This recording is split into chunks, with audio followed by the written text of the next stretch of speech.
Hello, my name is Carrie Brown and I am with the Central Mississippi Regional Library System. Today I'm going to be reading to you chapters 7, 8, and 9 of A to Z Mysteries, The Canary Caper. Written by Ron Roy, illustrated by John Stephen Gurney, published by Random House, New York. Chapter 7. A Stakeout? Josh said. Ruth Rose nodded. Like in the cop movies? Dink asked. She nodded again. You think Mrs. Davis's house is going to get robbed tonight? Josh said. A third nod. And I plan to be there to see who does it. She grinned. Will that be enough proof for Officer Fallon? Suppose a burglar does come, Dink said. What do we do? Tie him up?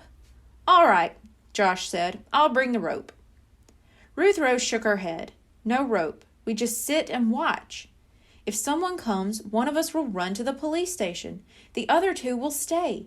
If the guy leaves, we follow him. Dink thought that over. Follow him where? Wherever he goes, Dink. Maybe he'll lead us to where he stashed the stuff he robbed, Ruth Rose said. And maybe that's where he's got Tiger. Well, I guess it'll work as long as we just watch the guy, Dink said. Ruth Rose nodded. We just wait and watch. And eat cookies, Josh added. Dink and Josh sat in the dark tent waiting for Ruth Rose. It was almost 10 o'clock. Josh wore camouflage pants and a black t-shirt. Dink had on jeans and a dark gray sweatshirt. Where the heck is she? Josh asked. Dink peeked out the tent flap. My folks will kill me if we get caught running around Greenlawn at night. Mine would ground me for 10 years, Josh said. Why'd we let her talk us into this? Dink heard a noise. Did you hear something? He whispered. Josh peeked out. Ruth Rose? Is that you? Boo! Ruth Rose giggled. I'm right here, Josh. Dink poked his head out. He couldn't see a thing. Come on, Ruth Rose, stop fooling around. Where are you hiding? I'm not hiding. Suddenly Dink could see her. Ruth Rose was sitting about 4 feet away, right in front of him. She was wearing black jeans and a black jacket. Her hair was covered by a ski cap. Let's head out, Ruth Rose said, slipping away from the tent. The boys followed her down Woody Street. Mrs. Davis's house was dark as they crept into her backyard. Dink tried not to think about what they were doing. Ruth Rose chose their hiding place, a shadowy patch between 2 thick bushes behind the house. The moon was almost full, but large clouds kept slipping in front of it. The kids wiggled around, getting comfortable on the lawn. Did you bring the cookies? Josh asked. Yes, but let's save them till later, Ruth Rose said. We might be here for hours. Josh let out a big sigh. People who break their promises. She's right, Josh, Dink whispered. And I don't think we should talk anymore. If the burglar comes, he might hear us and take off. 5 seconds passed. 1 little cookie wouldn't kill you, Ruth Rose. Josh, this is a stakeout, not Ellie's diner. Cops eat on stakeouts. Josh, shh! Dink stretched out on the grass. He watched the back of the house for moving shadows. Nothing moved. He slapped at a mosquito. A white cat strolled through the yard. Dink yawned. Every few minutes he checked his watch. He closed his eyes. When he opened them again, it was nearly 11 o'clock. Josh was sound asleep, but Dink could see that Ruth Rose's eyes were wide open. Are you hungry? She whispered. He nodded and shook Josh's shoulder. Ruth Rose opened her pack. She brought out a bag of cookies, 3 bananas, and 3 cartons of apple juice. They ate in silence, listening and watching for the burglar to show up. Thanks, Ruth Rose, Josh whispered. Then he lay back down and shut his eyes again. Dink yawned and tried to get comfortable. He wished he brought his sleeping bag. It was soft. And suddenly, he saw something moving in the shadows next to the house. He shook Josh and put his mouth next to Ruth Rose's ear. Look, he whispered, pointing. But whatever he'd seen wasn't moving now. Dink trained his eyes on the back of the house. He saw only shadows of the trees and bushes. Then one of the shadows moved. Dink smelled Josh's cookie breath. He's here, Josh whispered. Dink could feel Josh trembling with excitement. Dink's stomach did a quick plunge. Someone dressed in dark clothes and a baseball cap was creeping behind Mrs. Davis's house. He carried a gym bag and a long pole. The prowler was in the shadows, and Dink couldn't see his face. The burglar set his bag and the pole on the ground. Then he checked each first-floor window on the back of the house. Finding them all locked, he walked around the side, out of sight. "What should we do?" Josh said. "Is he leaving?" Dink shook his head. "He left his stuff." "Did anyone recognize his face?" Ruth Rose asked. Nobody had. Suddenly the dark figure returned. He stood with his back to them, looking up at the house. Then the prowler turned around. He seemed to be looking directly at Dink. Suddenly, Josh grabbed Dink's arm. "It's the Canary Guy!" Ruth Rose let out a gasp. Fred Little was walking right toward them. Chapter 8. Dink tried to shrink into the dark space between the bushes.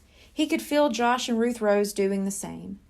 His heart thudded as Fred Little stepped closer.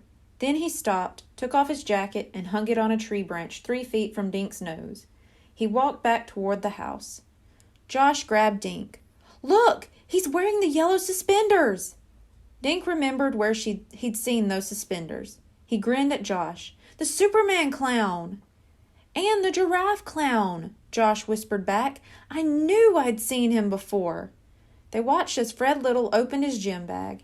He pulled out a coil of rope and looped it around his neck. Then he picked up the long pole he brought with him, only it wasn't a pole. Fred Little had brought a pair of long stilts. He carefully leaned the stilts against the house and scooted up the footrests. Now about 10 feet tall, he stilt walked to a spot under the small window on the second floor. A moment later, Dink watched Fred Little slip through the window. First, he was standing there on stilts, then he was gone, like a snake slithering into a hole. The stilts remained leaning against the side of the house. Josh was at Dink's ear. "Should we?" "Shh! Wait!" Ruth Rose whispered. Suddenly the rope uncoiled from the window. One end dangled to the ground between the stilts. "That must be how he's coming down," Ruth Rose said. "Let's take the rope and stilts," Josh whispered. "He'll be trapped inside." "But Mrs. Davis is in there with him," Ruth Rose said. "We have to let him come out, then follow him." "One of us should run to the police station now," Dink said. The trouble was, no one wanted to leave the excitement. Suddenly 3 things happened at once. The upstairs light blazed on. Dink heard a loud scream. A police whistle blared through the open window. Dink leaped to his feet, not sure what to do. Mrs. Davis was up there, and the burglar was probably in the same room with her. But which one had let out that scream? Dink saw a silhouette appear at the window. A second later, Fred Little was climbing down his escape rope. With his feet still above the ground, he dropped. Suddenly, the backyard exploded in color and noise. A police cruiser roared across Mrs. Davis's lawn, flashing red, yellow, and blue lights. The backyard looked like a fireworks display. The siren whooped loudly, shutting out the shrieking of the whistle. Then the noise stopped as the cruiser doors burst open. Officer Fallon and Keene leapt out. "Hold it!" Officer Fallon shouted. Fred Little was still crouched on the ground where he had landed. Dink saw his mouth fall open in panic and surprise. In seconds, he was wearing handcuffs. As Officer Keene led the prisoner to the police car, the back door flew open. Mrs. Davis marched out in a white nightgown and floppy slippers. She flip-flopped across the yard toward Fred Little. Her face was shiny with white cream. Some kind of lacy bonnet covered her hair, and she held a long sword high over her head. "The nerve of you!" she yelled into Fred Little's terrified face. "Coming right into my bedroom!" The sword flashed in the cruiser's headlights. Dink thought she was going to use it on the burglar. "I heard you trying to find my jewelry," she shouted, "and after I fed you tea and cookies." "Come on," Ruth Rose said. Everyone, but especially Fred Little, was surprised to see 3 little ninjas crawl out of the bushes. Chapter 9.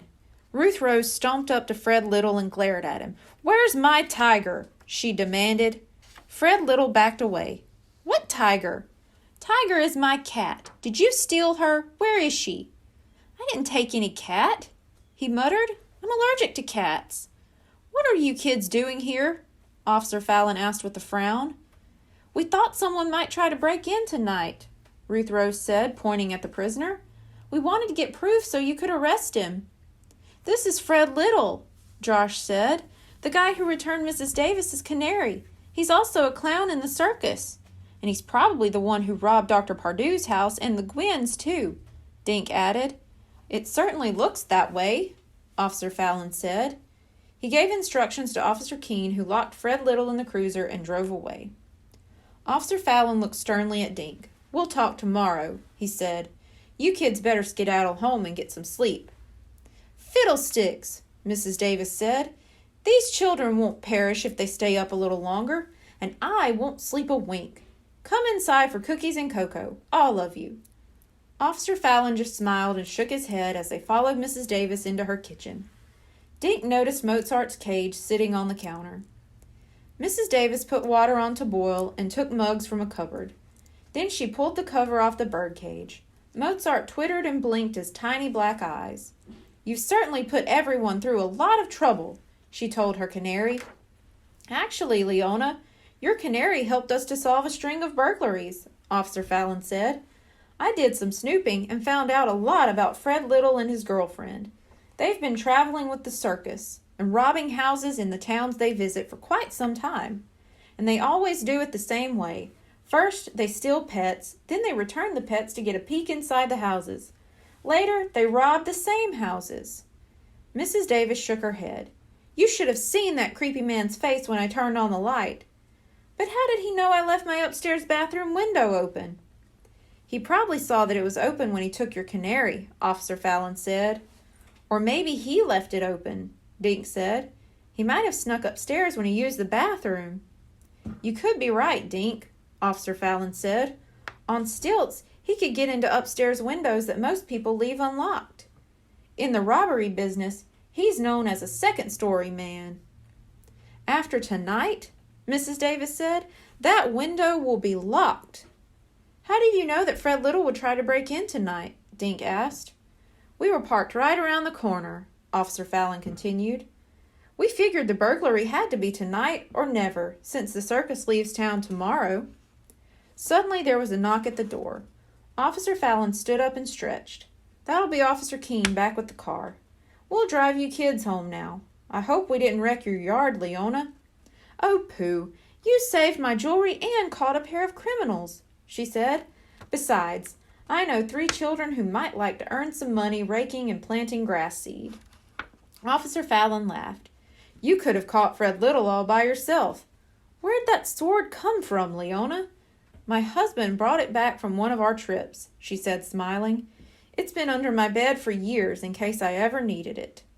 "Did you see that guy's face?" Josh asked. "I think he was glad to go to jail."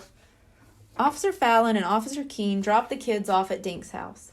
"Good night, kids," Officer Fallon said. "No more sneaking around, okay?" The kids promised they'd go right to bed and watch the cruiser drive away. "I wonder if Fred Little was telling the truth about Tiger," Ruth Rose said. "All the pets got returned except mine." "Tomorrow we'll help you search. Right, Josh?" Dink said. "Right," Josh said. "We'll ring every doorbell in Greenlawn if we have to." Ruth Rose nodded, looking sad. "Thanks, guys." The boys said goodnight to Ruth Rose, then walked around back and crawled into their tent.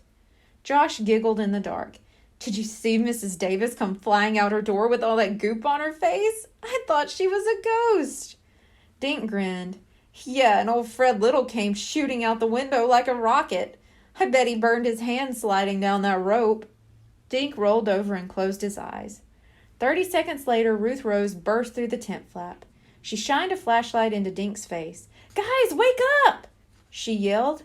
Josh bolted straight up. "Geez, Ruth Rose, my heart can't take any more surprises tonight." "What's wrong?" Dink asked, blinking. "Tiger came home," Ruth Rose said, flopping down next to Dink's feet. "She was on my bed when I snuck upstairs. When I went to pick her up, she hopped down and crawled under the bed." Ruth Rose grinned. "Guess what I found under there with her?" "A sword?" Dink guessed. "Nope." "A burglar?" Josh asked. blinking into the flashlight. "No! I found 3 kittens! I'm a grandmother!" The end. Thank you. Goodbye.